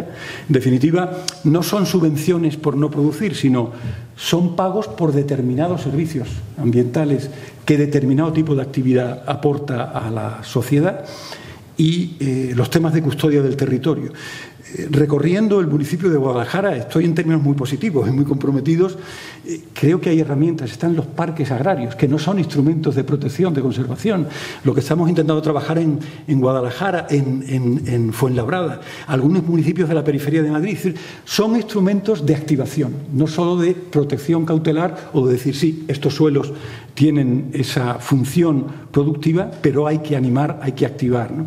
Y luego están estos proyectos de recualificación del paisaje, tratamientos de polígonos industriales, de bordes urbanos, que una isla que vive de un paisaje de calidad lo requiere también. Termino con esto, a lo que le hemos dedicado mucho tiempo ya desde el ámbito académico y colaborando con la candidatura de Menorca Talayótica a Patrimonio Mundial como paisaje arqueológico, ¿no? Bueno, no sé si algunos conocéis Menorca. Si habéis ido a Menorca, pues aparte de conocer el interior de la isla, de conocer las playas, el patrimonio arqueológico, particularmente de esta cultura de los talayots y de las taulas, que tiene una miríada, porque son más de 1000 yacimientos en la isla, y que además guardan una relación muy estrecha con la propia geología de la isla, ¿no? Es decir, fundamentalmente están en esa mitad sur, que en menorquín o en catalán se conoce como el mitjor, el mediodía, el sur de la isla, calizo, plano, frente a la zona norte, que es la tramuntana, ¿no? La zona montañosa donde hay muy pocos yacimientos. Los yacimientos están relacionados con suelo, con agua, pues como ahora, ¿no? Las comunidades rurales prehistóricas buscaban esos... ¿Qué nos encontramos? Esta es una imagen aérea que no es mía, pero es muy significativa. Es un gran yacimiento arqueológico, Torre de Engalmés. ¿Dónde acaba el yacimiento y dónde empieza el paisaje? El diálogo que hay con los caminos, con las tramas de piedra seca, con las matas de encina y de acebuche. Y Menorca inicia hace ya más de 10 años su carrera a ser reconocida como Patrimonio Mundial en calidad de paisaje arqueológico. ¿Qué presenta Menorca? Una red de 35 monumentos sueltos, tal poblado, tal yacimiento, la naveta de Estudoms, que es las que todos nos conocemos. ¿Qué le dice UNESCO?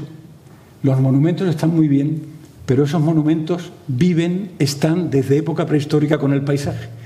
De manera que reformen la candidatura, eso se produce en 2017, y planteen una candidatura de áreas de paisaje en el que el paisaje agrosilvopastoril y el paisaje arqueológico se vinculen.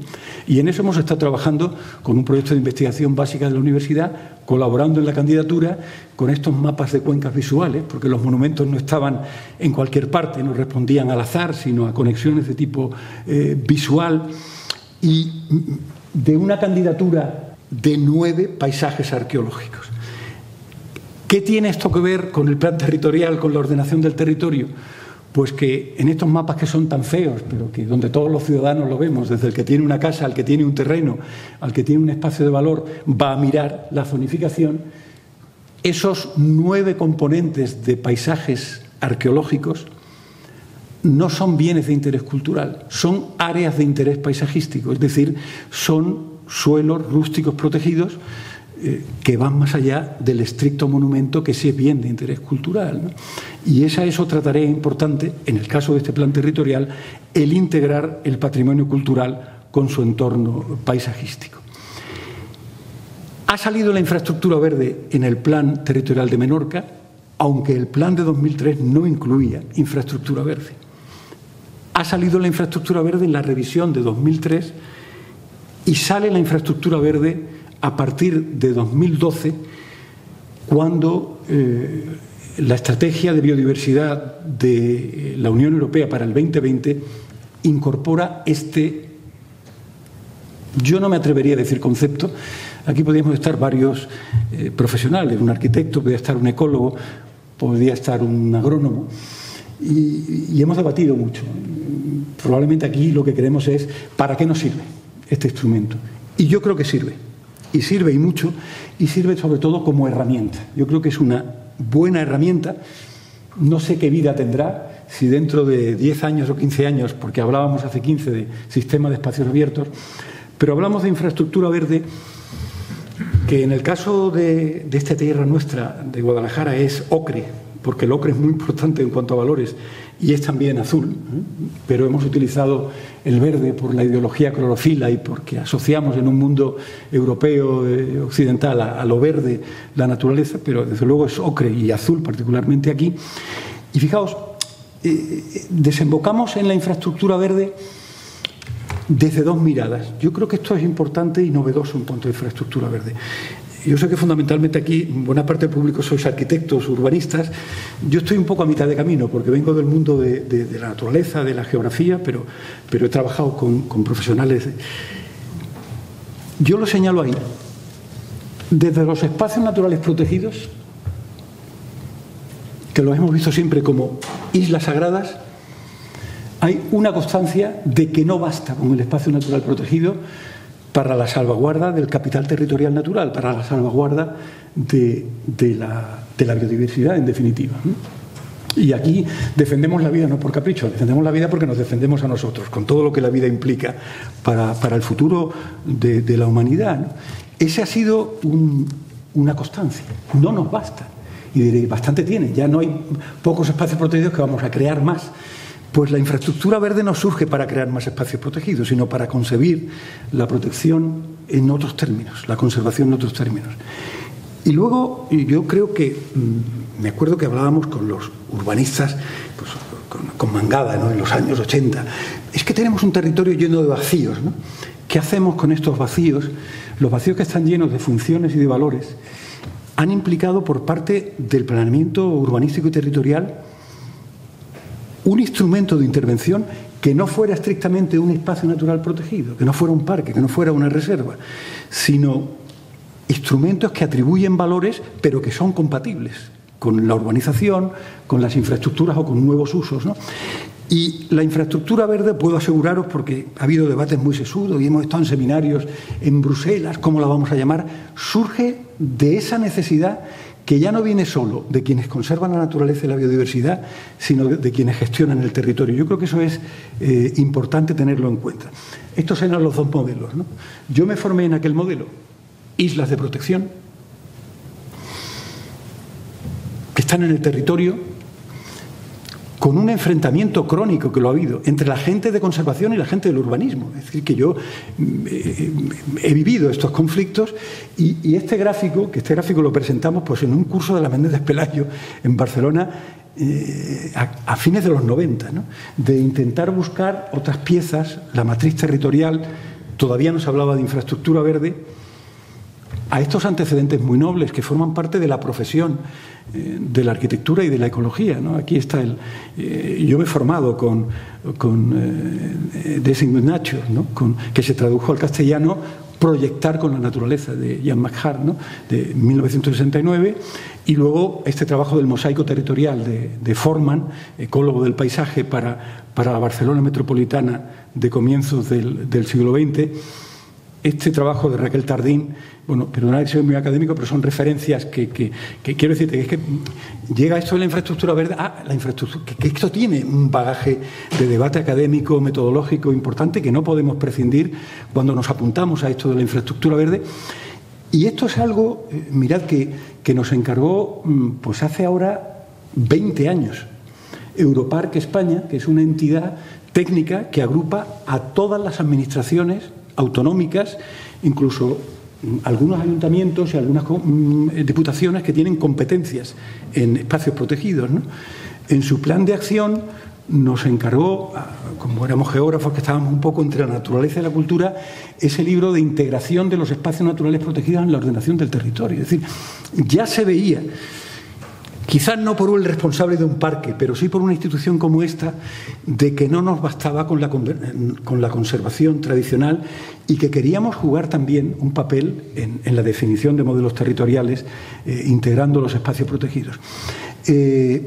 Estamos en un país, una nación con un 30% de espacios naturales protegidos continentales, menos, es decir, que estamos a la cabeza en cuanto a declaración de parques, de reservas, de figuras de leyes de protección, menos en lo marino, pero se está progresando. Pero este es un gráfico del amigo Carlos Montes de la evaluación de los ecosistemas del milenio, Esto es algo que ha preocupado a las políticas de biodiversidad, que a pesar de que tenemos más espacios, los indicadores claves de biodiversidad siguen cayendo, ¿no? No se consigue, pese a que incrementamos la superficie protegida convencional. Hemos dedicado tiempo y debates en un seminario justamente de Europarque España a de dónde puede venir esta contradicción de que generamos más espacios y no conseguimos que la vida, que la biodiversidad mejore. Como el tiempo transcurre, y no quiero cansaros, aquí hay algunos ejemplos, ¿no?, de que a veces los espacios no son suficientemente grandes, que hay un límite administrativo. Pues el límite de Andalucía con Castilla-La Mancha pues es muy llamativo, ¿no? O que a veces, yo es que soy andaluz y conozco la albufera de Adra, pues bastante se hizo, que se salvó la albufera, pero claro, el entorno de cultivos bajo plástico, que es de los que vive la gente, bueno, podíamos entrar en una analítica, pero lo que está claro es que con perspectiva estratégica, la estrategia de la Unión Europea, que es como una especie de documento programático para el 2020, que se aprueba en 2010, detecta este problema de pérdida de biodiversidad, que hay que incorporar otro tipo de herramientas, más allá de las de protección convencional, para revertir ese procedimiento de pérdida, y sobre todo incorpora desde un punto de vista discursivo, que luego se ha hecho analítico, esta idea de los servicios de los ecosistemas. Son temas muy del mundo de la conservación, de la biodiversidad, pero que están percolando al mundo de la ordenación del territorio y del urbanismo. Es decir, que no son cargas, que no son gravámenes, que no son tutela, que es lo que yo decía en el título, sino que esto es un servicio. Pero es un servicio para el espacio libre, pero es un servicio para la calidad del espacio ocupado, para el espacio de nueva urbanización. Y por eso la estrategia europea de infraestructura verde empieza en lo más sagrado del páramo o en las cumbres de la Sierra Norte y termina en el arroyo del Alamín o en el nuevo diseño de un espacio verde en el Barranco de las Monjas, ¿no? Bueno, viendo la estrategia de infraestructura verde, se hace ese ejercicio. Cada escala cumple su función, pero esto es lo que pretende la infraestructura verde que la estrategia de la Unión Europea lanza en 2012, con un basamento muy interesante, y estas son obras ya de arquitectos urbanistas. La tesis de Ian Mell en el mundo anglosajón y el trabajo de Gary Austin, que además, fijaos lo que están estudiando, utilizan el jardín vertical, que está bien, pero si hay mucho jardín vertical, pero no hay de lo otro, en fin, creo que no cumplimos la función. Lo importante es poder llegar a un buen diseño de un corredor verde urbano si eso conecta con la madre de la vida que está en el entorno rural y en el entorno más natural. Esta es la definición de infraestructura verde que adopta la Comisión Europea. He de decir que la infraestructura verde no tiene detrás una directiva.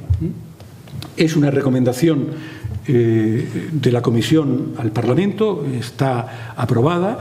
Ya veremos lo que ha hecho España para terminar en estas últimas diapositivas y cómo se ha proyectado, pues ya a escala local en Guadalajara, una red de zonas naturales y seminaturales y de otros elementos ambientales planificada de forma estratégica.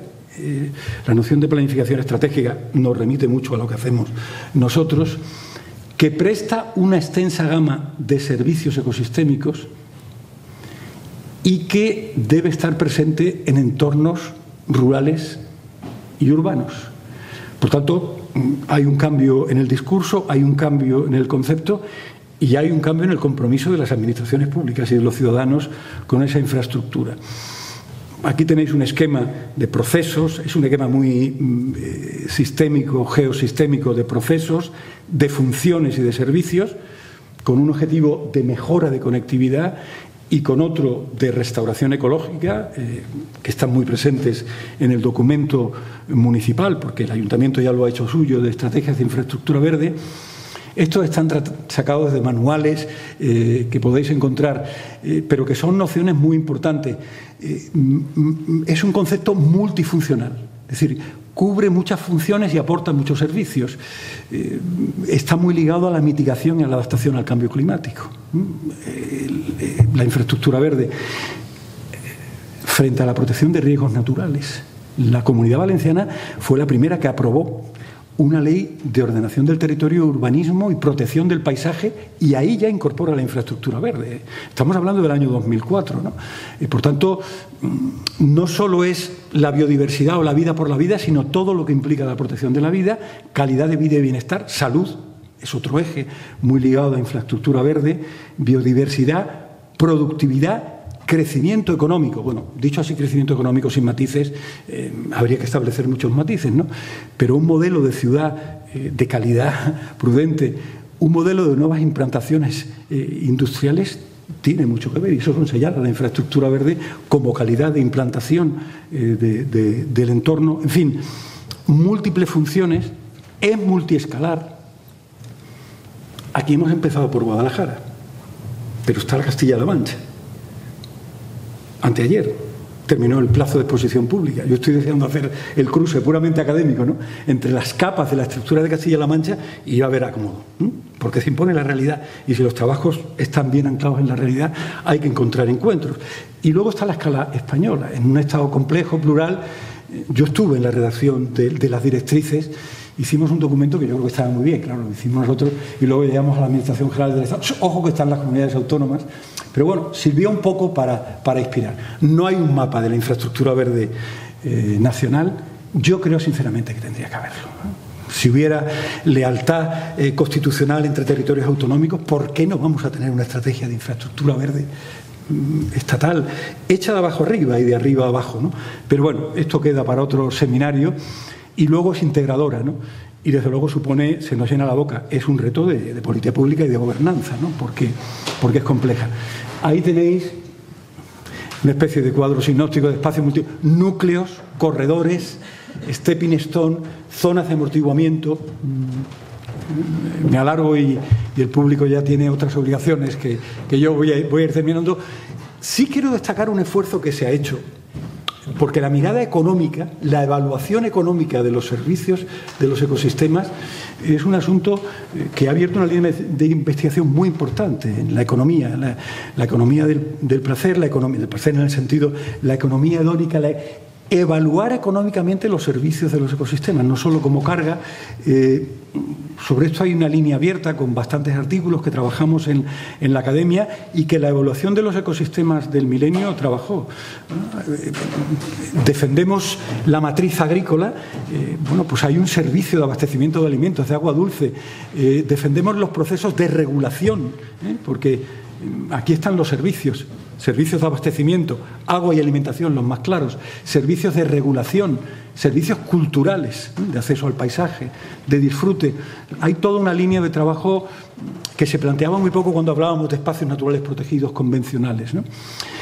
En el caso de España, yo creo que es el único, en el caso de los países de la Unión Europea, se ha hecho un esfuerzo normativo y un esfuerzo instrumental, que es trasladar esa estrategia estatal, que no es una directiva, a la legislación básica del Estado.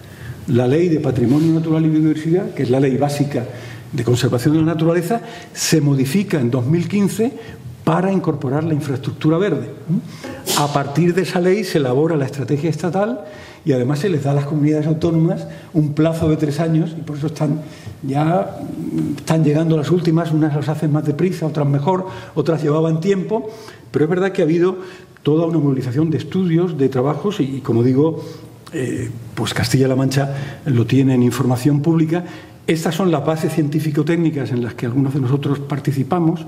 Nosotros elaboramos las directrices generales de identificación, pero luego se dijo, no, esto tiene que ir a las comunidades autónomas.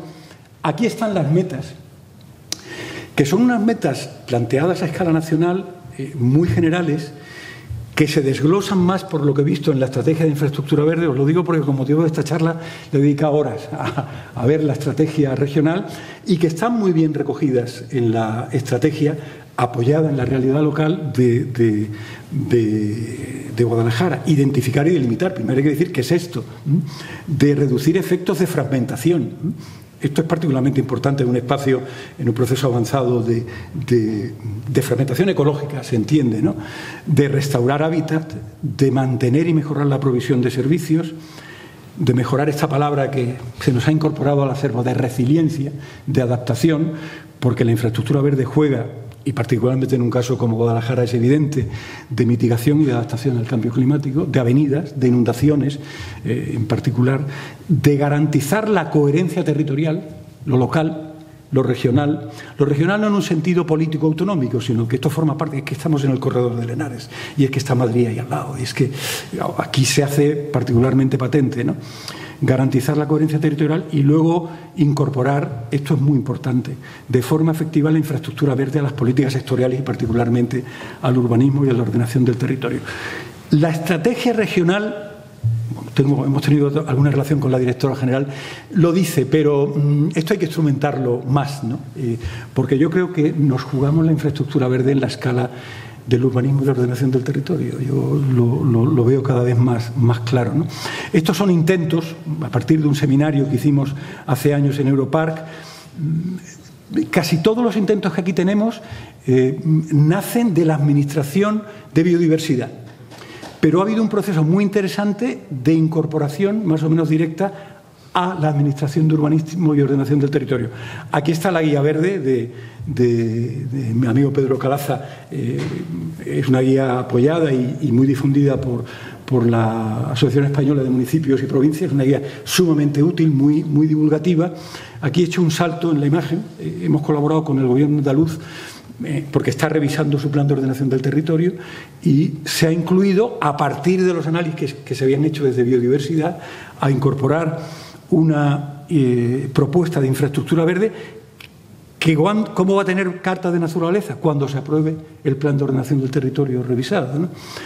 He destacado aquí el caso de la Comunidad Autónoma del País Vasco porque me parece que han trabajado con rigor antes de la que la infraestructura verde surgiera. Estos son estudios ya de 2005, de 2009, de 2013 y yo creo que han cumplido esos deberes. Han aprobado la revisión de las directrices de ordenación del territorio y han incorporado a este instrumento, a esa escala, porque es una escala regional, a esa zonificación, hasta donde puede hacerlo, la infraestructura verde del País Vasco. El caso de Valencia es sumamente interesante a partir de la ley de 2019, pero hay una ley anterior de 2004, porque plantea, y es lo que he intentado recoger aquí, la escala regional, la escala municipal y la escala urbana, con esos esquemas que son muy esclarecedores, diciendo aquí, bueno, ahí está la Huerta Sur. Esto nos llevaría a hablar al papel de la infraestructura verde, no solo de los corredores, sino de la matriz agraria en la laminación de las grandes avenidas. Es decir, que todas las grandes llanuras aluviales, desde la del Nilo hasta la de Henares, son hijas y herederas de las grandes crecidas, ¿no? Y, por tanto, junto a las infraestructuras de defensa, el papel de la infraestructura verde y de la matriz agraria es, como digo, muy importante en esos efectos de mitigación y de adaptación. Termino con las imágenes. Estas imágenes estaban relacionadas con la gestión y con la activación de la infraestructura verde. Publicamos hace poco un libro de agricultura periurbana y planificación territorial en las que abordamos ya, en un contexto de gigantismo metropolitano como el de Madrid, una infraestructura verde metropolitana. La Comunidad de Madrid está trabajando en el Arco Verde, que es interesante. A mí me parece que tenemos que ir hacia posiciones más ambiciosas, pero planteamos una infraestructura verde en la que incorporábamos suelos de calidad, suelos fértiles, agricultura, y por eso traíamos a colación que es una experiencia de la que se puede aprender. Yo pensaba en Guadalajara, aquí es un aprendizaje compartido, ¿no? Esta figura del parque agrario, ¿no?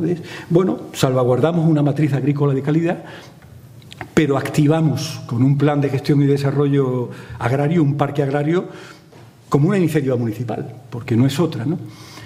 Esta es, y aquí tenéis el cargamento de cartografía de nuestra infraestructura verde de escala regional de Castilla-La Mancha, está salida del horno. Es decir, que yo estaba haciendo anteanoche estos recortes y pegas.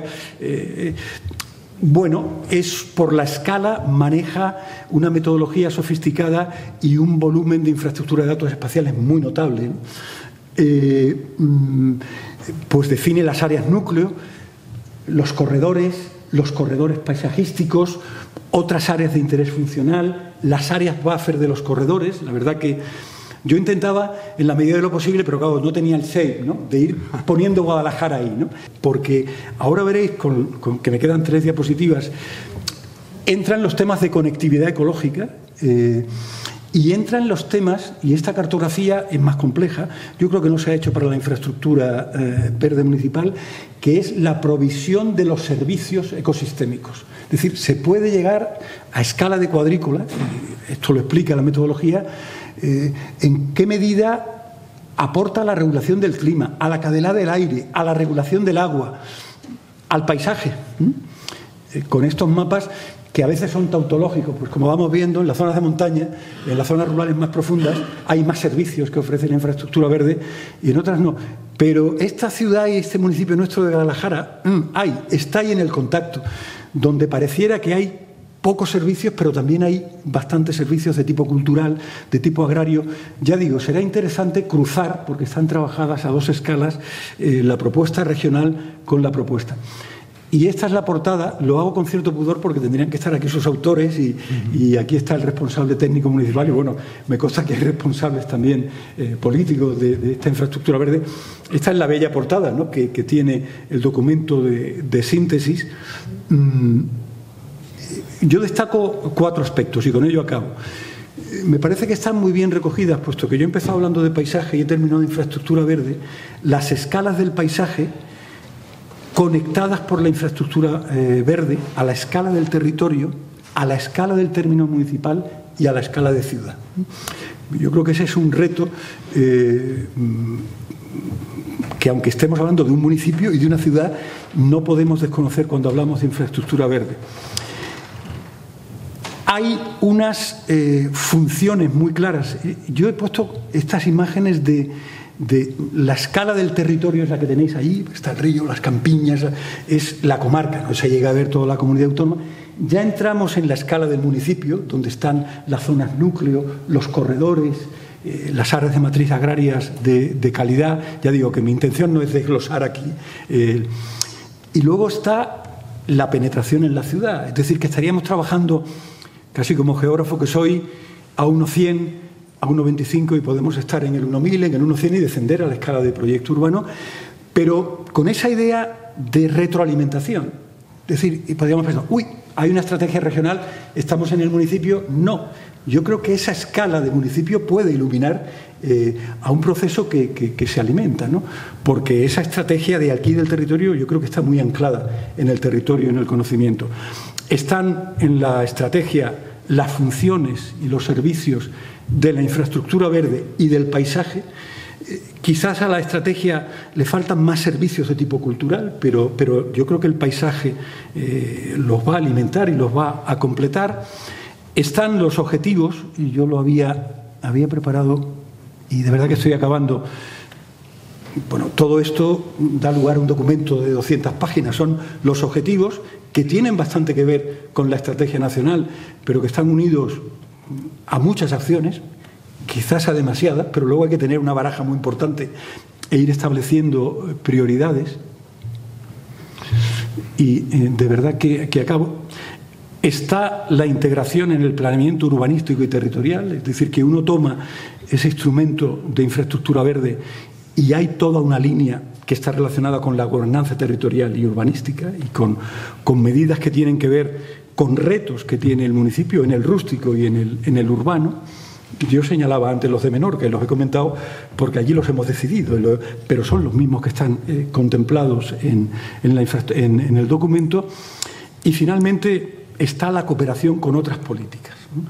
Yo sé que esto supera el horizonte, además de una modificación, de unas modificaciones, pero cuando uno entra en la escala del territorio y de la ciudad y entra por la infraestructura verde y el paisaje, hay que ser ambiciosos. Habrá que saber hasta dónde se puede llegar, pero no habrá que desconocer hasta dónde más allá se puede llegar, y ahí la cooperación con otras políticas. Yo lo que he puesto aquí son imágenes de las 3 escalas, ¿no? La de la comarca, territorio, pues las terreras, el escarpe, esto es el Cañal, me parece que estábamos ahí el jueves, ¿no?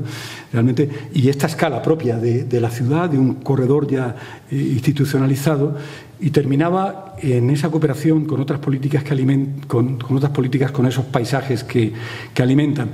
Esta es una imagen icónica, emocionante de Pablo Ita, pero yo estaba a su lado, pero la verdad que tomó él esta foto. Pues a lo mejor puede parecer la utopía o de alguien que no es de Guadalajara y que se impresiona por esto que aquí hay, ¿no? Pero hay un suelo fértil y además un suelo relativamente sano. Hay un arroyo, hay un elemento de conector territorial, pues está Peñabueva, ¿qué decir de esto? ¿Qué decir para vosotros? Y hay todo ese valor simbólico, porque aquí no estamos reivindicando la agricultura tradicional en el sentido del mulo y del trabajo de sangre, sino de una agricultura evolucionada, mirando al paisaje. Y a mí no me gustaría que fuera una mirada melancólica, una mirada del final de la extinción, sino una mirada que, apoyado en la infraestructura verde, tiene algo que decir sobre esos suelos, que puede no estar reñido y no debe estar reñido con cómo queremos que la ciudad evolucione y crezca, pero que quizás debiera verse acompañada de algún instrumento, de alguna figura de activación de eso que ahí hemos llamado, copiando lo que dicen los menorquines, paisajes que alimentan, ¿no? Y bueno, esa idea que yo había sugerido de un parque agrario, me parecía que en este bendito municipio que combina ciudad y campo y naturaleza, pues podría ser una línea de acción. Nada más, disculparme porque ni he mirado el reloj, es tardísimo. Ahí lo dejo. Muchísimas gracias por vuestra presencia y por vuestra atención.